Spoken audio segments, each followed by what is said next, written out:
स्वस्ति श्री गणनायको गजमुखो मोरेश्वर सिद्धिदः बल्लाळस्तु विनायकस्त्वथमढे चिन्तामणि स्थेवरे लेण्याद्रौ गिरिजात्मजः सुवरदो विघ्नेश्वरश्चोझरे ग्रामे रांजण संस्थितो गणपति कुर्या सदा मंगलम्।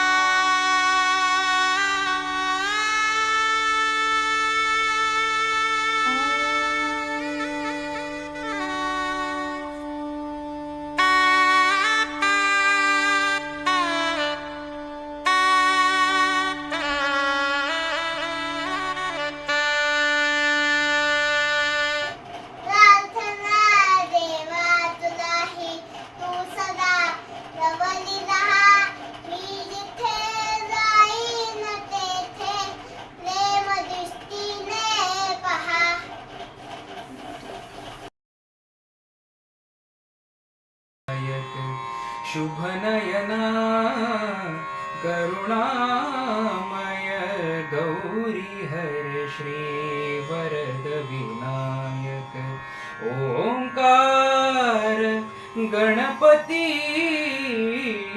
ओंकार गणपती अधिपति सुखपति छंदपति गंधपति अधिपति सुखपति छंदपति गंधपति सुरपति लीन निरंतर हो लीन निरंतर हो लीन निरंतर हो लीन निरंतर हो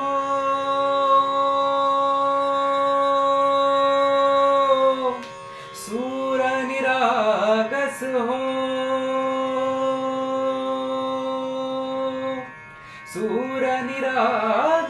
हो गणपति सूर निरागस हो मोरया मोरया गणपति बाप्पा मोरया मोरया मोरया गणपति बाप्पा मोरया गजवदना तू सुख करता गजवदना तू दुख हरता गजवदना मोरया मोरया मोरया मोरया गणपति बाप्पा मोरया गजवदना तू सुख करता गजवदना तू दुख हरता गजवदना मोरया मोरया सु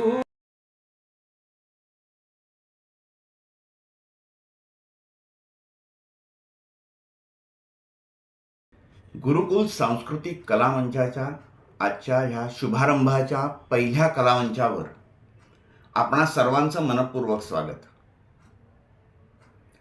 कलाकारांनी कलाकारांसाठी तयार केलेला कलामंच असं या सांस्कृतिक कलामंचाचं वैशिष्ट्य सांगता येईल. आपल्या अंगी असलेले अनेक गुण नृत्य अभिनय गायन वादन कविता वाचन किंवा प्रत्येक सणाविषयी आपल्याकडे असलेली उपलब्ध माहिती या सर्वांचं एकत्रीकरण प्रत्येकाच्या पर्यंत पोहोचावं हाच या सांस्कृतिक मंचाचा मुख्य उद्देश आहे. आमचे छोटे विद्यार्थी वर्ग त्यांचे पालक आणि पालकांचे पालक म्हणजेच आजी आजोबा आणि ज्येष्ठ नागरिक यांनी सुद्धा या सांस्कृतिक कलामंचामध्ये सहभागी व्हायचं आहे आणि आपलं असलेली परंपरा रूढी पुढच्या पिढीकडे हस्तांतरित करायची. प्रत्येक कलाकाराला त्याची कला सादर करण्याची संधी मिळावी एवढा एकमेव उद्देश या गुरुकुल सांस्कृतिक कला मंचाचा आहे. या कलामंचावर आपण यावं आणि सादरीकरण करावं या उद्देशानेच हा ऑनलाईन भाग सुरू केला. यातून आपला जाण्या येण्याचा वेळ वाचेल आणि रोजच्या धकाधकीच्या जीवनात आपल्याला आपले विचार मांडण्याला एक व्यासपीठ मिळेल असं आम्हाला वाटतं. म्हणूनच या कलामंचावर आपणा सर्वांचं मनपूर्वक स्वागत, सुस्वागत. नमस्कार.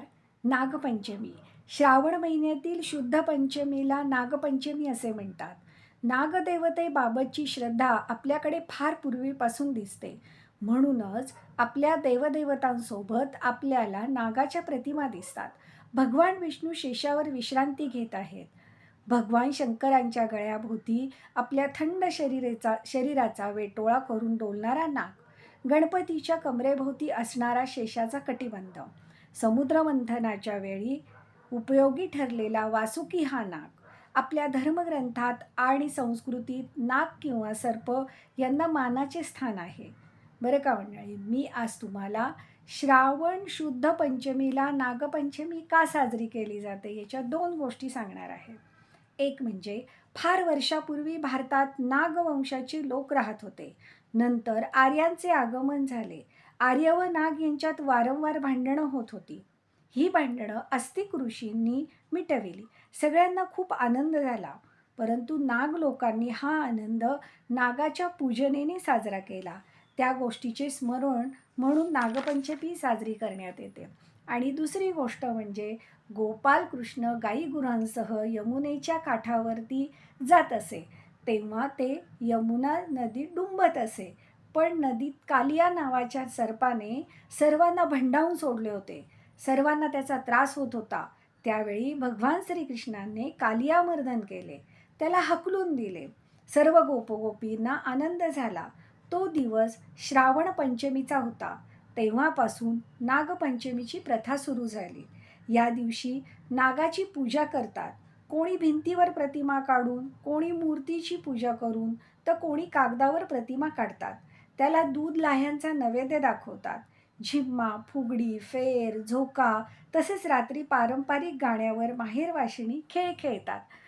नागोबा आला, नागोबा आला, दूध लाह्या घेऊन या वाहूया त्याला. रंगपंचमीच्या सणी फेर धरू साऱ्या जणी, गोड गोड गाणे गाऊ आनंदे चला. अशा नागपंचमीच्या गोड गाण्याने माहेरवाशिणी रात्र जागवितात. नाग हा शेतकऱ्यांचा मित्र मानतात, कारण शेतकऱ्यांच्या धान्याची नासाडी उंदीर करतात आणि उंदीर हे सापाचे भक्ष्य आहे. प्राणी, पक्षी यांच्याविषयीची कृतज्ञता व्यक्त करण्यासाठी सण समारंभांचे आयोजन आपल्याकडे केले आहे. भारतात सापाच्या सुमारे 200 जाती आहेत. त्याला स्मरणशक्ती नाही, त्यामुळे तो डूक धरणे शक्य नाही. तो भित्रा आहे. तो स्वयंरक्षणासाठी चावा घेतो. सापाबाबतचा हा गैरसमज दूर करून सापाच्या कृतज्ञतेबद्दल त्याची पूजा केली जावी. अनेक लोक सर्पमित्र म्हणून देखील काम करतात. तसाच आदर्श घेऊन सापाचे रक्षण करावे व विषारी सापांपासून दूर राहावे. महाराष्ट्रात सांगली जिल्ह्यामध्ये 32 शिरोळे येथे नागपंचमीचा सण मोठ्या उत्साहात साजरा करतात. जिवंत नाग पकडून त्याची पूजा करतात. त्याला वाजत गाजत मिरवणूक काढतात आणि त्यानंतर त्याला सोडून देतात. म्हणूनच नागपंचमीच्या दिवशी आपण नागाचे स्मरण करून त्याच्याबद्दल कृतज्ञता व्यक्त करून हा सण साजरा केला पाहिजे. धन्यवाद. गुरुकुलच्या सांस्कृतिक मंचावर आपण सर्वांचं मनपूर्वक स्वागत. आज दीपपूजन, स्वातंत्र्य दिन आणि नागपंचमी अशा 3 विषयांवर आपली ही सभा आहे. मी आपणाशी स्वातंत्र्य दिनाविषयी संवाद साधणार आहे. 15 ऑगस्ट 1947 भारत स्वतंत्र झाला आणि तेव्हापासून आम्ही स्वातंत्र्य दिन साजरा करतोय. पण स्वातंत्र्य दिन म्हणजे काय याचा कधी आपण विचार केलाय? आम्ही म्हणतो फ्रीडम, नाही, फ्रीडम आणि इंडिपेंडन्स या दोन गोष्टी वेगळ्या आहेत. अनेकांनी हौतात्म्य पत्करलं, अनेक क्रांतिकारकांनी आपलं बलिदान दिलं, अनेक कुटुंबांनी आपल्या संसारात अनेक अडचणी सहन करत स्वातंत्र्याची निशाणी पुढे नेली. म्हणून आज हे स्वातंत्र्य आपण उपभोगत आहोत. म्हणूनच आजच्या दिनी स्मरण त्या क्रांतिकारकांचे, त्या हुतात्म्यांचे. भगतसिंग, राजगुरू, लोकमान्य बाळ गंगाधर टिळक, स्वातंत्र्यवीर सावरकर यासारख्या अनेक नावं या क्रांतिकारकांमध्ये आपल्या डोळ्यासमोर येतात. नेताजी सुभाषचंद्र बोस असतील, मादाम कामा असतील, वासुदेव बळवंत फडके असतील, अनेक नावांनी आपल्याला प्रफुल्लित केलं जातं. आपल्या मनात रोमांच उभे राहतात. ही त्यांच्या कार्याची पावती आहे. पण हे स्वातंत्र्य त्यांच्यामुळे आपल्याला मिळालं हे विसरून चालणार नाही. स्वराज्याचा पाया छत्रपती शिवाजी महाराजांनी रचला आणि तिथून पुढे त्या क्रांतिकारकांनी ती पताका पुढे नेली. डॉक्टर बाबासाहेब आंबेडकर, महात्मा ज्योतिराव फुले, क्रांतिज्योती सावित्रीबाई फुले, महर्षी धोंडो केशव कर्वे यासारख्या अनेकांनी या समाजात अनेक सुधारणा घडवून आणण्यासाठी कसोशीने प्रयत्न केले आणि भेदाभेद न पाळता आम्ही सगळे भारतीय आहोत ह्या दृष्टीने आपण सतत कार्यरत राहिलं पाहिजे. हाच संदेश त्यांनी आपल्याला दिलाय. म्हणून आज या सर्व महात्म्यांचं पुण्य स्मरण करणं खूप आवश्यक आहे. आणि जशी स्वातंत्र्याची पताका त्यांनी पुढे नेली तशी स्वराज्याची पताका आपण पुढे न्यायला हवी. हे आपल्यावर असलेली महत्वाची जबाबदारी आहे. 15 ऑगस्टला फक्त झेंडावंदन झालं म्हणजे आमचं कार्य संपलं का? नाही. त्या झेंड्यातला प्रत्येक अर्थ, प्रत्येक रंग आमच्या जीवनाशी मिळता जुळता. पर्यावरणाचा पाया दाखवणारा, पर्यावरण संतुलन राखायला सांगणारा पाया असलेला हिरवा रंग, समाजात सतत शांततेने जीवन जगा हे सांगणारा पांढरा रंग आणि इतरांसाठी त्याग करा हे सांगणारा वरचा केशरी रंग हा आपणा सर्वांच्या जीवनातला एक महत्वाचा भाग आहे, महत्वाचा धागा आहे.